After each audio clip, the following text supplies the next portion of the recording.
Kingpin returned in Daredevil, Born Again, and I'm glad Marvel gave him one important trait he was missing from his last two MCU appearances. Vincent D'Onofrio introduced a terrifying portrayal of Kingpin in Netflix's Daredevil, depicting him as a brutal crime lord who showed no remorse when hurting or killing anyone who irked him or got in his way.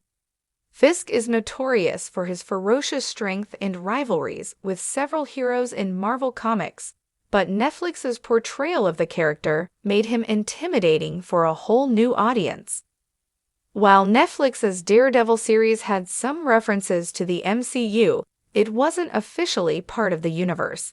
In 2021's Hawkeye, Fisk made his MCU debut, raising questions about whether he was the same Kingpin from before or a different one.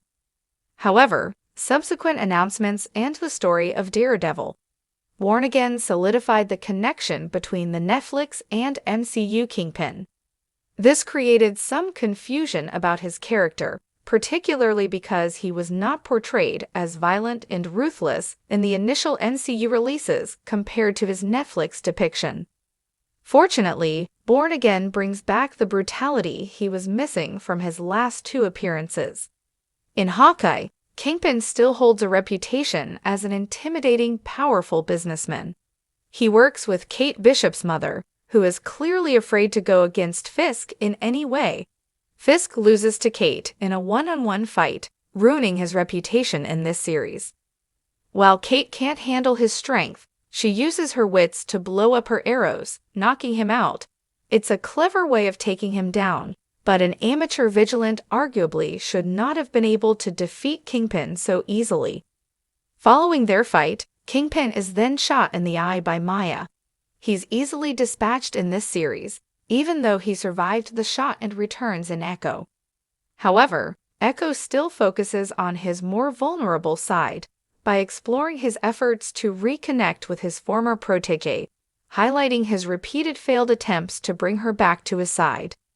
When Maya digs into his psyche with her powers in the Echo finale, Fisk is also seemingly unable to deal with confronting his past.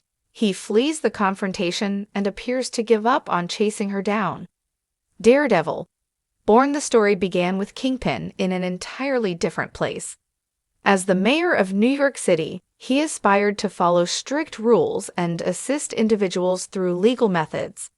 However, his views quickly changed as he grew increasingly agitated with bureaucracy and realized how much he enjoyed his dominant nature.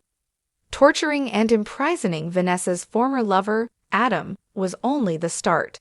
The way Kingpin kills Commissioner Gallo in the Daredevil, Born Again Season 1 finale is by far the most brutal death in the MCU and rivals the shocking death in the Netflix series when Kingpin decapitates someone with a car door. It's impossible to not be terrified by Fisk after Gallo's death, especially since he now has the police under his belt. I'm thrilled that Marvel has focused on just how intimidating Kingpin can be again, and I can't wait to see how Daredevil and his crew take him down in Daredevil, Born Again Season 2.